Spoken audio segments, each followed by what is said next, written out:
அஸ்ஸலாமு அலைக்கும். நீங்கள் ரகசியமாக கூறிய ஒவ்வொரு சொல்லும் நீங்கள் பேசிய அந்த நபரின் முன் வெளிப்படையாக பதில் அளிக்கும் படுமானால். நபி ஸல்லல்லாஹு அலைஹி வஸல்லம் அவர்கள் கேட்டார்கள், நீங்கள் கிபா என்பது என்னவென்று அறிவீர்களா?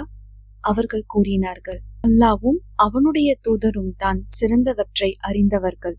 நபி ஸல்லல்லாஹு அலைஹி வஸல்லம் சொன்னார்கள், நீங்கள் உங்கள் சகோதரனை பற்றி அவர் வெறுக்கும் ஒரு விஷயத்தை அவர் பின்னால் பழி சுமத்துவதுதான் கிபா. அவர்கள் கேட்டார்கள், நாம் சொன்னது உண்மை என்றால்? நபி ஸல்லல்லாஹு அலைஹி வஸல்லம் பதில் அளித்தார்கள், அது உண்மையாக இருந்தாலும் நீங்கள் கிபா செய்து விட்டீர்கள், அது பொய்யாக இருந்தால் நீங்கள் பழி சுமத்து விட்டீர்கள். கிபா என்பது சிறியதாக தோன்றலாம், ஆனால் அல்லாஹ்வின் பார்வையில் அது மிக மோசமானது. அது இதயங்களை விஷமாக்குகிறது, நம்பிக்கையை உடைக்கிறது, மேலும் அது அவர்களை அல்ல உங்கள் உள்ளத்தை குறிக்கிறது. ஆகவே பேசுவதற்கு முன் ஒரு நிமிடம் யோசித்து பேசுங்கள்.